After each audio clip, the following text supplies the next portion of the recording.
Қазір міне өчірет жоқ, қолайлы екен.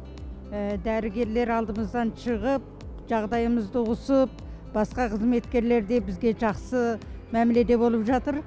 Вакцина егілген дұрыс деп есептеймін. Басқалардан жұқтырып алмауымыз керек, басқаларға жұқтырмауымыз керек. Осы мемлекетіміздің тәртіп түзіміне бойсынып, денсаулығымызға көңіл бөлуіміз керек. Родители мои, они возрастные, и не хотелось бы заболеть, а потом, не дай бог, их заразить, поэтому я посчитал необходимым вакцинироваться. Мы хотели в поликлинику ехать свою, а потом нам сказали, вот здесь тоже можно. Ну, приехали сюда. Мне сказали, что есть в Меге, есть в Каншатыре тоже. Вот, ну, мне как по дороге оказалось поближе сюда.